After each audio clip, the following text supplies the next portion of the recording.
getting into the exterminator business. Again, it's not the sexiest job of them all. Facts. Hey, I'm going to give up this to get into something that's not so sexy, and I'm not sure where I'm going to end up. Yeah, you know, like I wanted to be in that cush, you know, executive suit, you know what I mean? And like, you know, and it's society nowadays, right? Because they'll look at you like, oh, you a bug man. Right now that I'm owning another company, I'm like, you can call me that all day long. I want to be the bug man. Right. You know what I mean? Like, right, LLC. No. Right. No. I might be your house. Yeah. Right. What's up, y'all? Get ready to break it down and level up. Welcome to Doing Numbers, your #1 financial literacy podcast in the world. Clap it up. I'm your host, Olu. I'm your host, Scott Howell. So bring your pen and pad, because it's about to get real. That's right. What's going on, Scott, man? Happy New Year. Man, Happy New Year to you, bro. How you feeling? Man, I feel great. I feel refreshed, rejuvenated. Got a lot of energy this time around. Your skin glowing too, bro. Skin glowing a little bit. Yeah, okay. I did a little something. Okay. You got your all white on? Got the all white on, man. Okay. I'm coming to celebrate this year. It's a year of celebration. So without further ado, though, man, I'm excited for what we got going on today. Let's hop into it. Let's get into it. So our guest that we got here, my man Chris Seda, I want to tell everybody a little bit about Chris. So Chris is a dedicated entrepreneur, proud father, and a follower of Jesus, committed to building a legacy of success, faith, and service. As the owner of Iron Grip Exterminators, Christopher has turned his pest control business into a trusted name in Gwinnett area, using his vision and determination to grow the company from the ground up. After leaving a 21-year career to pursue his dreams of full-time entrepreneurship, Christopher embraced a business mindset that has opened doors to numerous opportunities. He is actively exploring ventures in different industries. His ultimate goal is to diversify his portfolio, generate passive income, and empower others to achieve financial freedom. As a devoted father to his 4-year-old son, Christopher prioritizes faith, family, and hard work in every aspect of his life. He is determined to create opportunities that align with his values and serve as a beacon of inspiration for others on their entrepreneurial journeys. What's up, Chris? What's going on, guys? Welcome to the What's show. up, man? Appreciate for having me, guys. Man. How you doing today? I'm good. Man, that was a powerful intro bio I got there. I was like, whoa, who's this guy, man? What are you talking about? No, man, that's cool because faith is the biggest thing that I kept reading throughout this monologue of yours, man, and I wanted to just get into that a little bit. Yeah, man. The faith part. So with you having a 21-year career job that you left, to pursue entrepreneurship, what does that faith look like?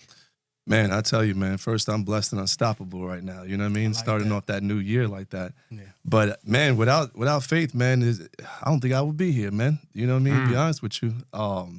He put me in this position to go ahead and change everything, If I go in and talk about me getting into entrepreneurship full time. Yeah. Man, I was working for one of the bigger companies. I'm not going to say the name, but I worked for the bigger companies, for 21 years. One of the top guys at the company, right?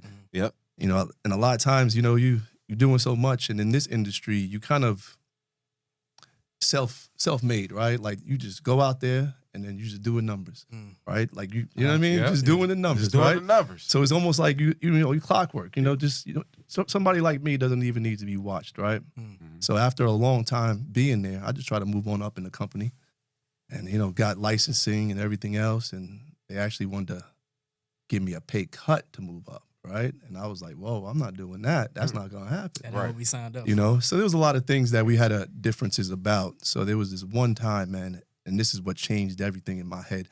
I didn't want to do a certain job, right? Because I felt like I was better to do that, right? Mm-hmm. Like I know my job, you know what I mean? Mm-hmm. So a manager called me in the office, was like, look, you need to do what I tell you. You forget you work for a company. That stopped me right then and there. And I was like, you're right. Mm-hmm. So that was my epiphany. It was like, if I want to do what I want, I need to make my own. You know what I mean? So, fast forward a little bit, man, just with faith, man, I just started going to church more and praying about it. And, man, there's a lot of times, man, I was in tears at work, you know what I mean? Mm-hmm. Just because I felt like a lot of other people, they feel like they're stuck in something, right? And they can't get out, right? Like almost felt like I was caged, you know what I mean? Because I knew I was destined for more. Yep. I sit in the back of the room and I'm looking around the room and I'm like, I don't belong here. I don't belong in this position. You know what I mean? And it's like, man, when you sit back in the back of the room and you look around and you're like, oh, this is not me. I'm destined for more. You know, and I got business degree, you know what I mean? Wife got a degree. You know, what's funny is that when you look at an exterminator, you know, let's just say me, for instance, going to these people's houses, and I'm living a good life too. I'm living in a bigger house than most people are living in. You know, I've always been an entrepreneur, you know, but just not full time. Gotcha. So to make that transition right there, man, it was more like, you know, all the items lined up, man, just with God telling me, yo, you got to go. You know what I mean? And then I took the test to go ahead and get my license.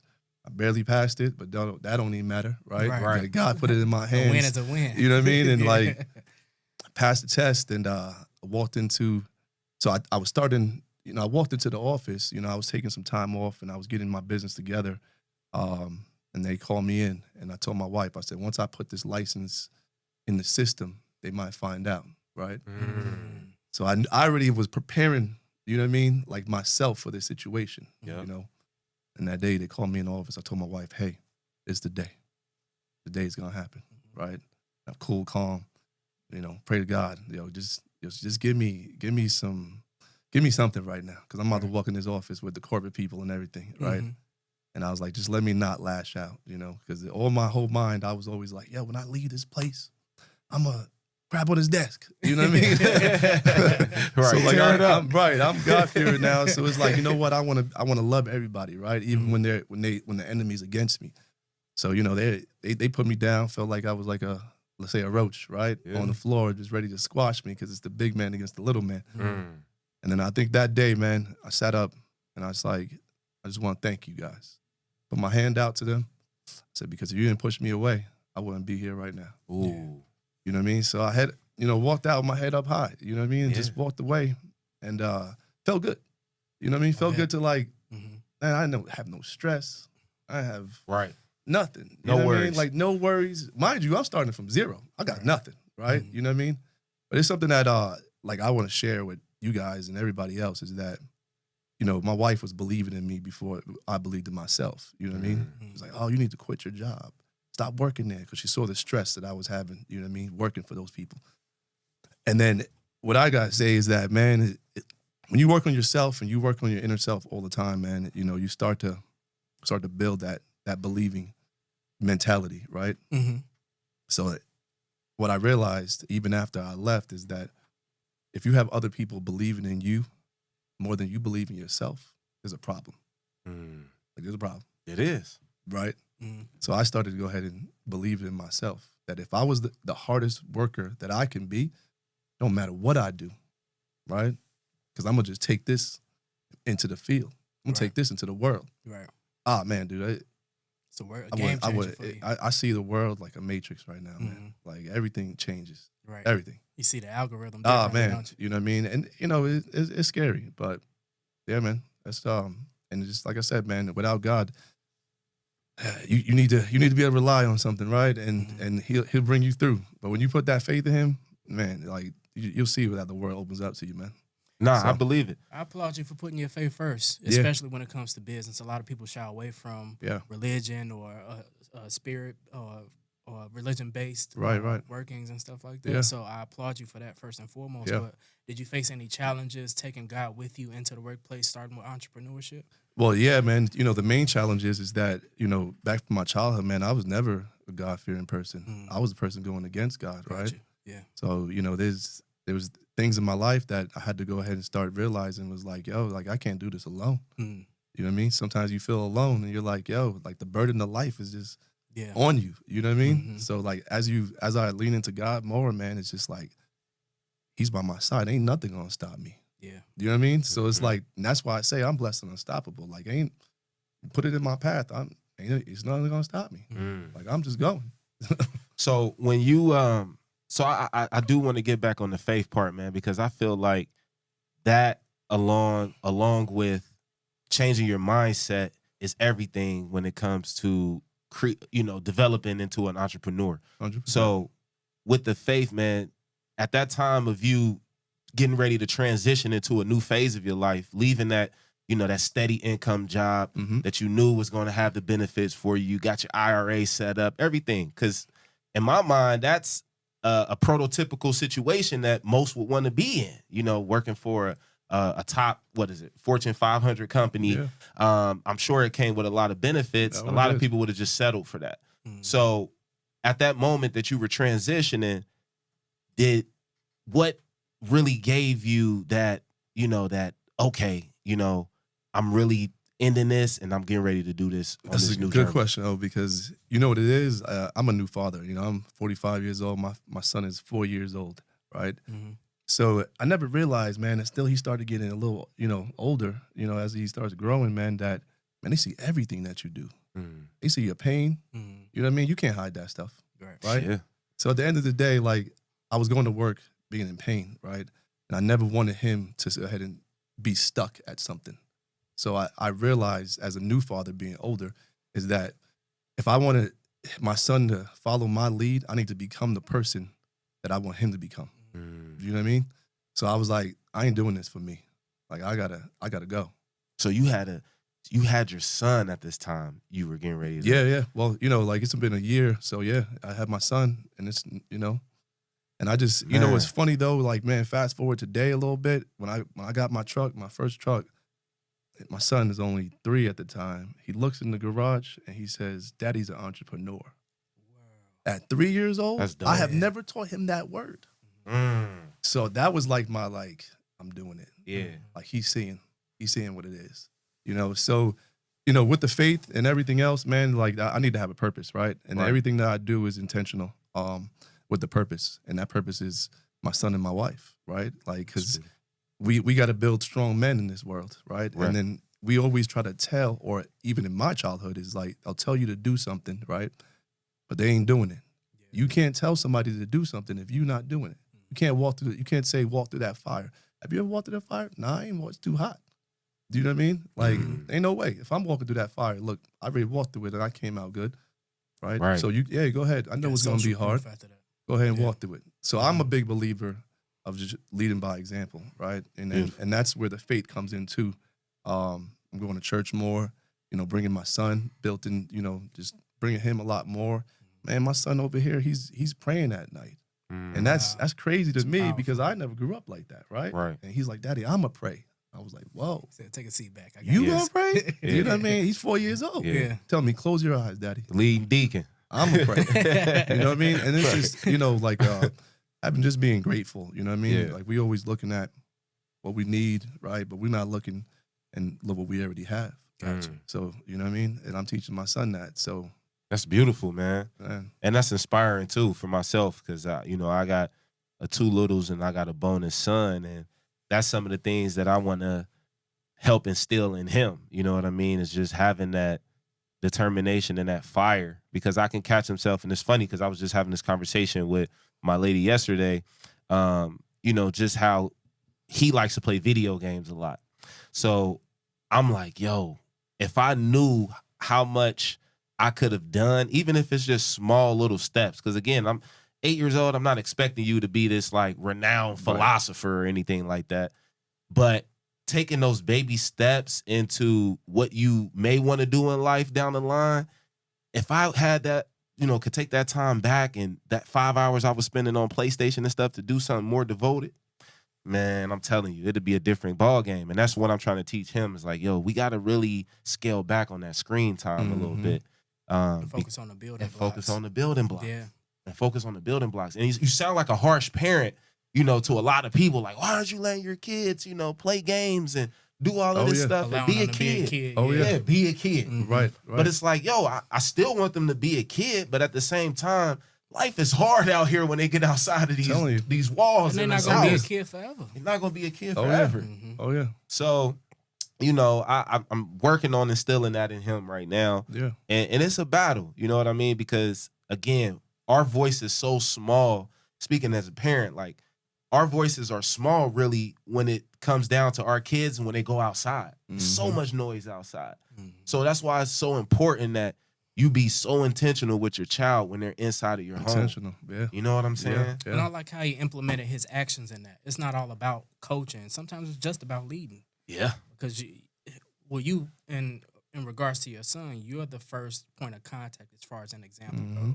So the fact that you made sure that you were intentional about the examples that he saw as a man is very admirable. Yeah. For you to be that intentional that early, especially, is this your first kid? First kid? Yeah. Only kid.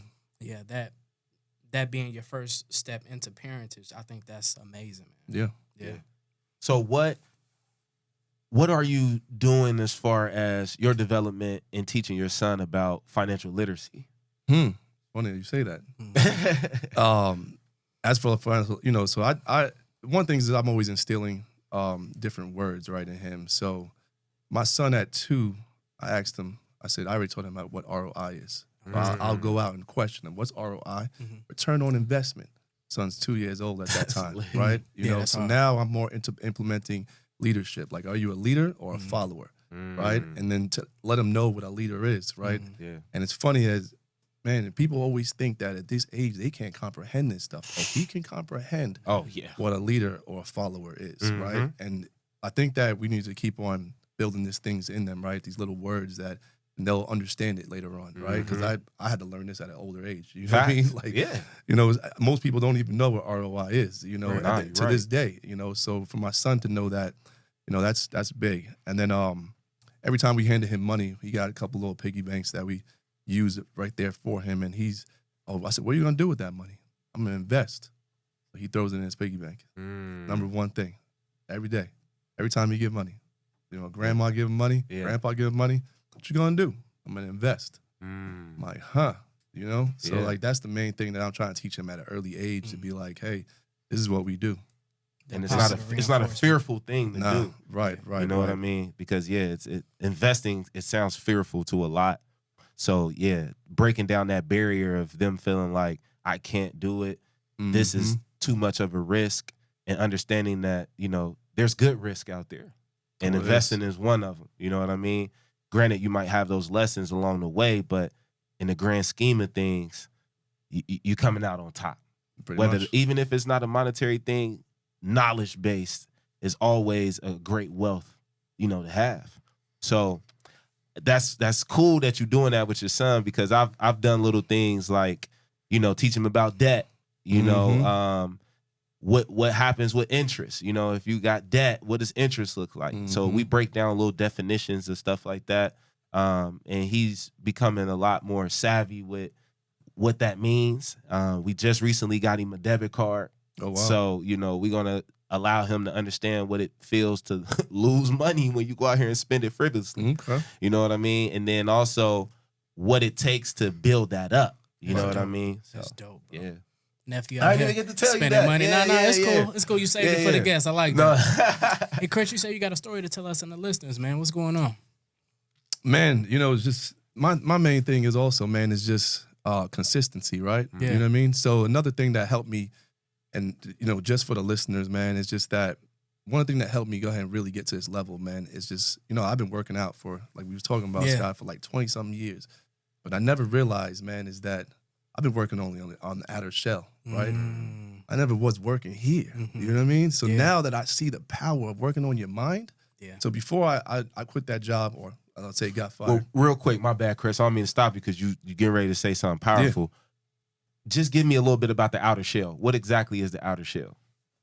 Man, outer shell to me was, like you working on the exterior only, right? I was working on body, right? Okay. Gotcha. Just looks, you know what I mean? Like the facade of things, right? Your representation. But it's almost like, if you had a car, you working on a car, but you ain't never touched the engine, right? Like, it looks good, but that thing ain't running, right? Like, what's underneath that engine? Right. So when I started realizing, it was like, you know what, I'm gonna start working on this. So what got me to this level also is like for 2.5 years, then I had to work on my mind. Every day while I was at work, I cut off the radio, cut off music, cut off everything, listen to motivational, right? It's whatever I'm feeding my mind. I started realizing, like that good gas. Yeah. You know what I mean? Like, yo, what you put in this mind right here is everything. The environment that you put in yourself in, the people you put in yourself around, right? So I started realizing that, man, and I was intentional about everything. You know, they like, Chris, did you see that new show? No, I ain't see no new show. You watch the news? Nope, I ain't see that news. What you do then? I'm listening to podcasts. Yeah. You know what I mean? Like I'm listening to motivational videos. I'm listening to, I'm putting this stuff in my brain. And as I was feeding my brain, it's almost like me working out the different muscle. You know what I mean? Like that muscle was getting strong. Oh yeah. Every day. You know what I mean? So it's like, it was more powerful than the gym to me.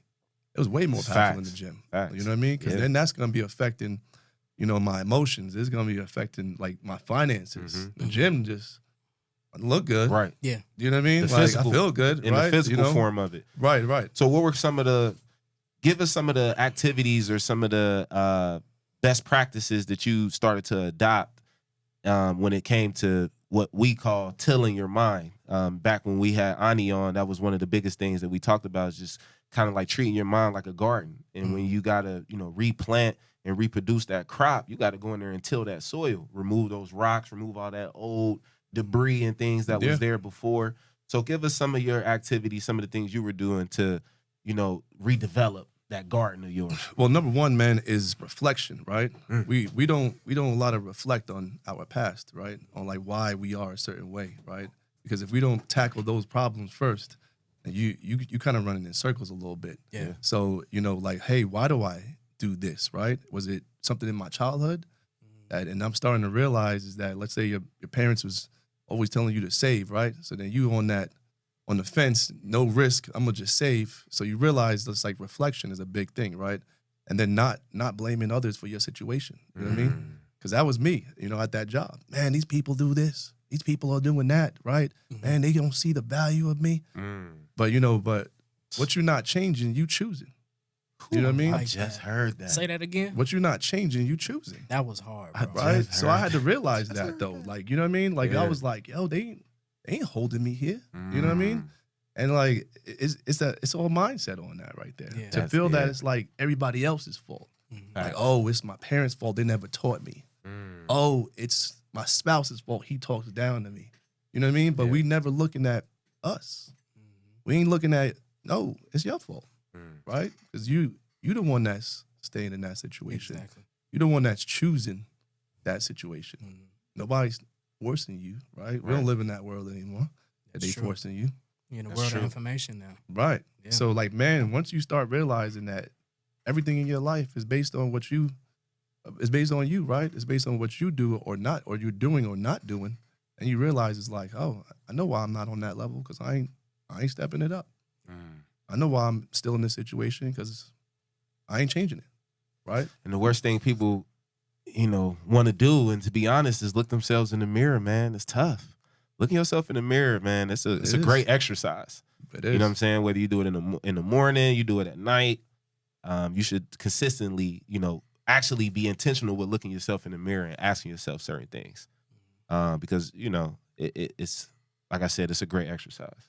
To me, I felt it was powerful because, you know, like I said, you get in comfortable situations, you making six figures, you got the IRA set up, the benefits rolling in, you probably get your executive bonuses or just regular bonuses at the end of the year. And choosing to step away from that.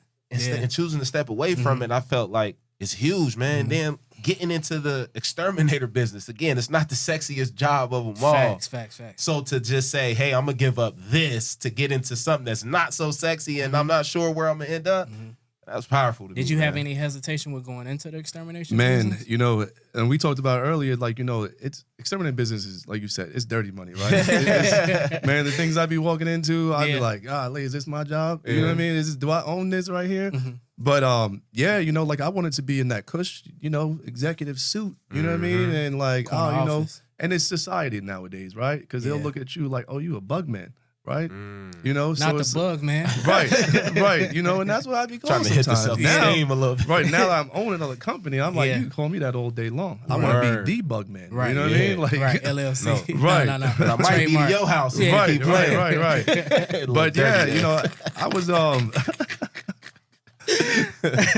I was against it, you know, at first, right? You know, because I was always an entrepreneur doing real estate. We got real estate deals in, you know, different countries and stuff like that. And then I'm like, I don't really want to do this right here. But it was something I read that says, man, you need to lean into something that you already know how to do. Why try to reinvent the wheel? Yeah. So I was like, you know what? I already know how to do this. I've been doing it 21 years. You know, like, you know what? That's what I'm going to do. Let me go ahead and do this. Yeah. Right?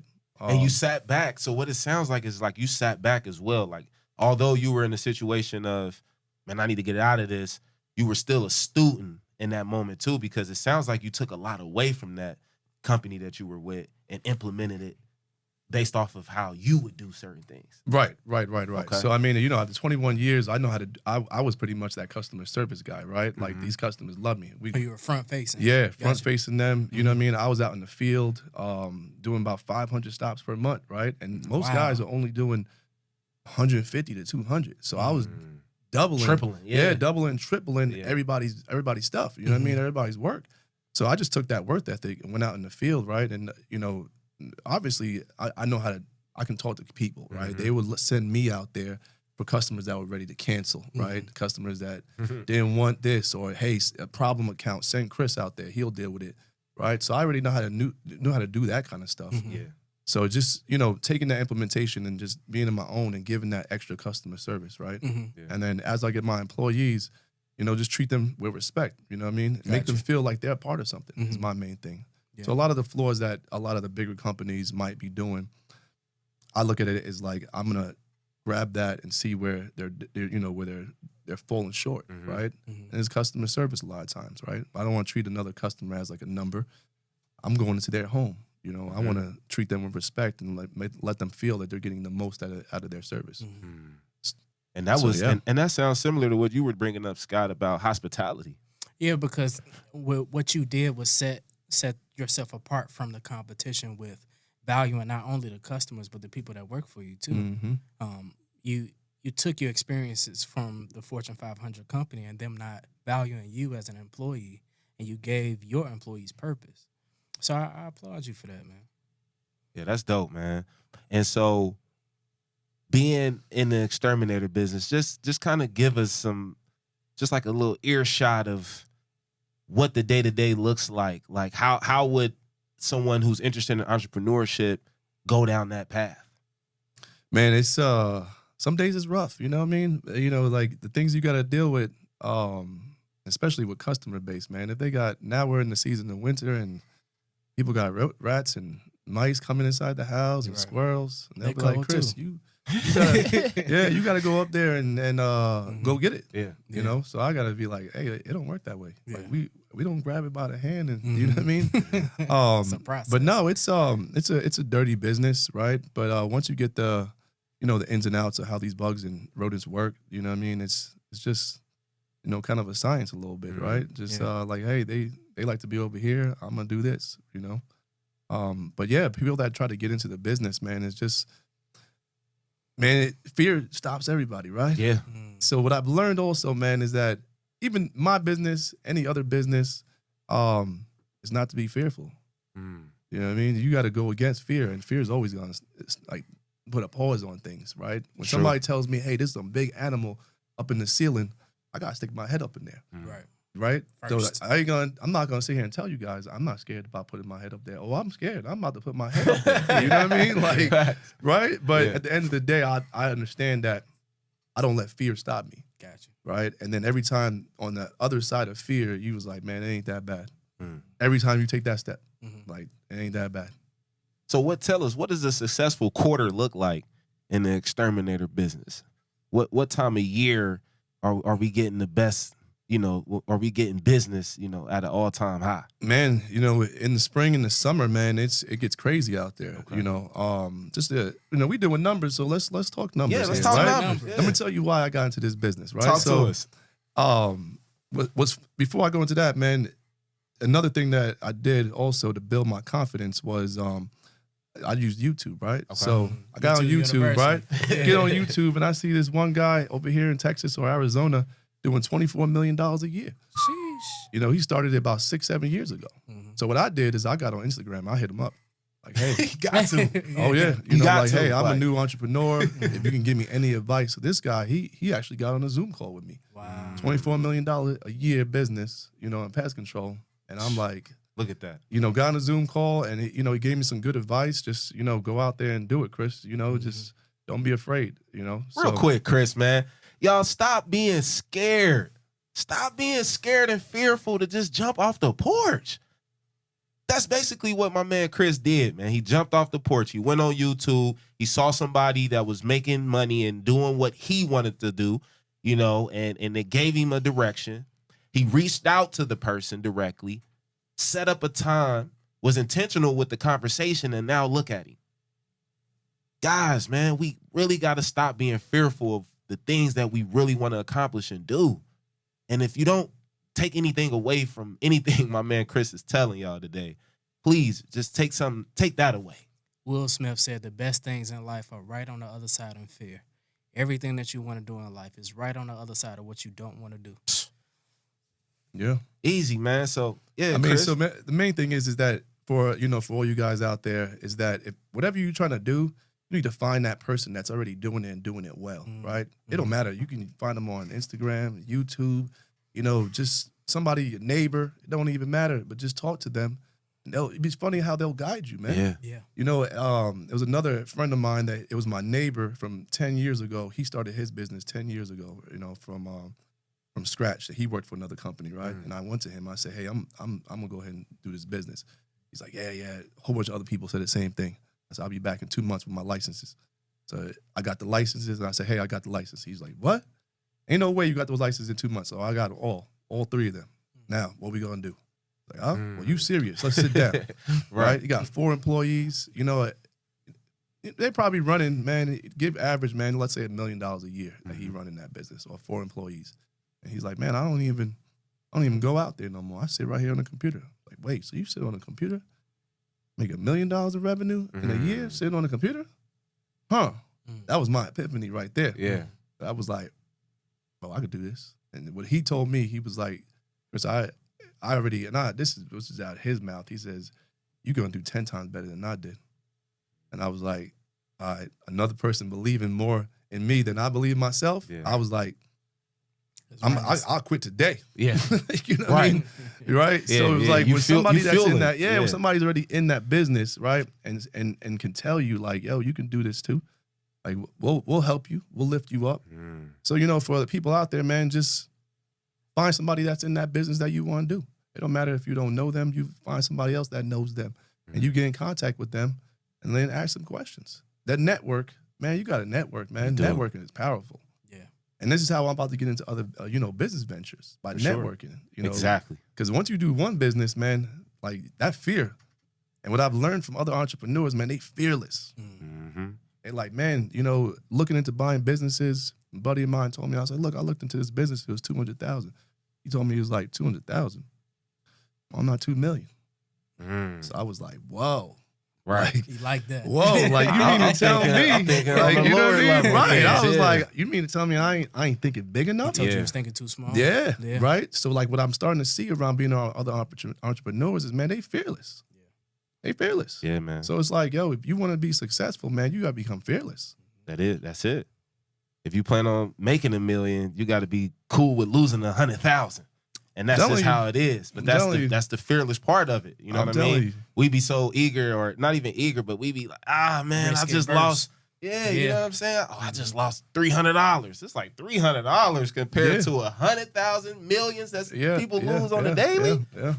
It's a huge gap in between there, and something's not right. You know what I'm saying? So it's huge, man. I agree with you on that 100%. How did you learn to sacrifice in business? Man, it's been sacrificing. I've been sacrificing my whole life, man. That's the main thing right there, because I no fancy cars, nothing like that. You know what I mean? And we buying properties in Colombia. You know what I mean? So it's like somebody spend $600 a month on a car, right? Out here. You looking good, right? But like what you really have, What do you have? So we got properties in Colombia, and we we're finding some different ways, but that's $600 for a brand new condo on the 16th floor. So I can't floss that, right? But it's Airbnb. It's there. You know what I mean? It's like residually coming in. Exactly. So we'll drive around my little Toyota Prius. I'm good. Yeah. You know what I mean? But I'll just stack properties, you know what I mean, while everybody else buying cars. Yeah. So it's just I've learned that like by sacrificing over the years, you know, that compounds, man. It compounds big, you Very know. much so. You know, my wife, she's in the medical field. She had to leave the state, and we had to live apart for 2.5 years. And most people would be like, yo, I ain't letting my wife leave 2.5. I said, yo, we got to take this sacrifice. We drive back and forth North Carolina. You know, fast forward today, man, she's in the ER. And we look back at that, man, it's like, what a sacrifice, right? So now I know what sacrifice does. You know what I mean? Like, I see the fruits of sacrifice. So, man, if it wasn't for my wife still keeping me balanced, I sacrifice everything.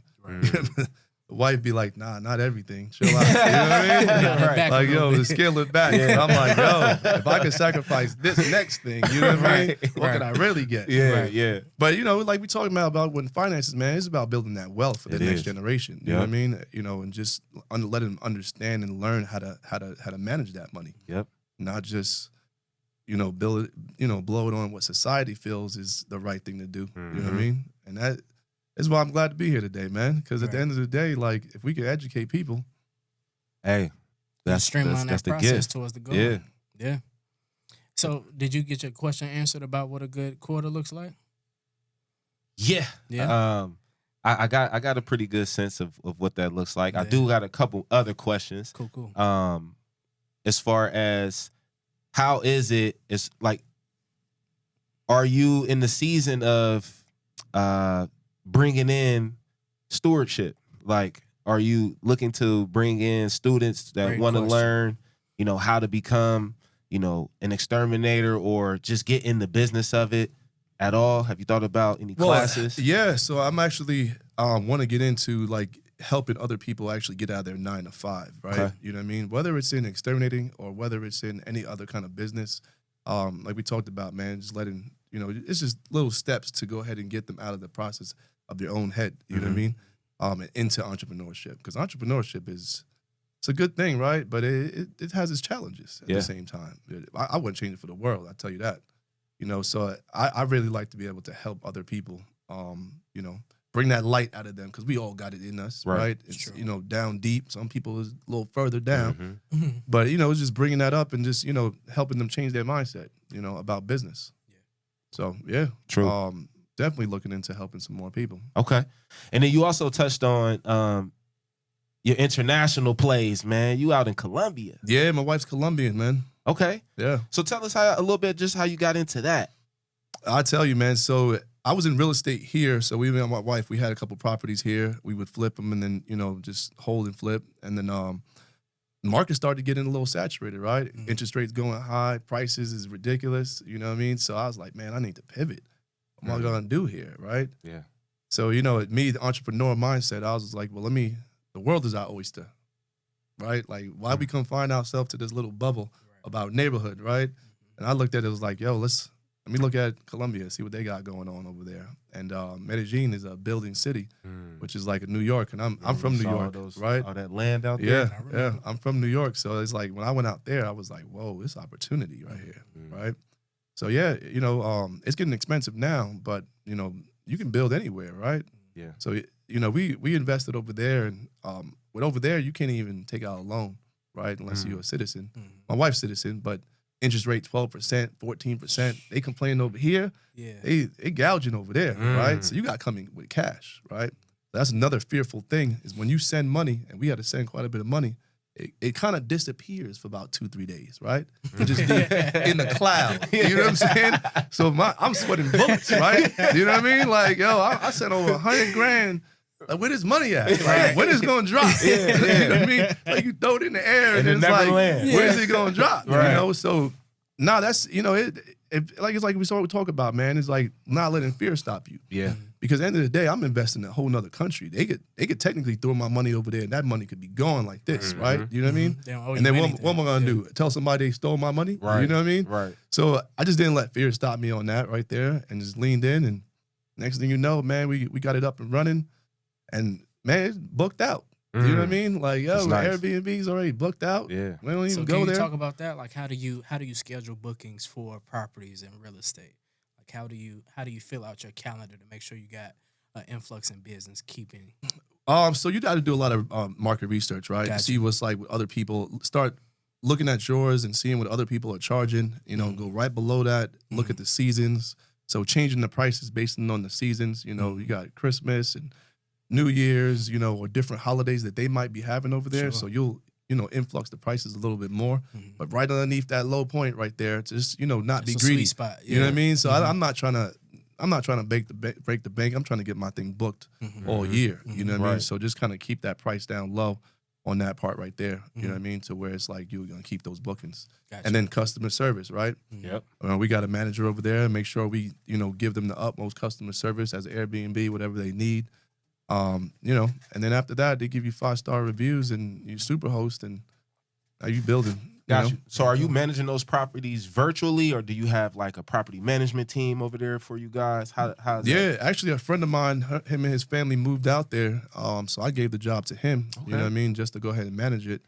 But yeah, he's managing the properties for us out there. Okay. So we don't really got to do too much. It's just check on the computer. You know what I mean, about just do market research. Got you. And then now we just kind of looking to buy more. You know, just reciprocate that and you know, do it all over again. For our listeners, make sure that you take the steps to delegate responsibility when you are becoming an entrepreneur, whatever the venue is, whatever business you set out for. Delegate responsibility so you could streamline the process so you can keep building businesses, so on and so forth. Thank you for that, Chris. Yeah. Yeah. Yeah. I mean, you know, guys, I'm not special, right? You know what I mean? Like, oh, you just built different. You this, right? Yeah. Man, I'm just putting that work in. Exactly.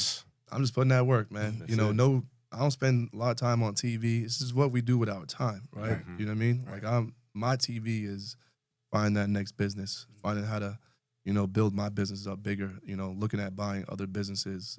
That's my TV. That's my entertainment. There you go. You That's know? good. So everybody got the same 24. Yeah. Mm-hmm. Yeah. That's what we do with our time is the biggest thing. It's real. That's it, man.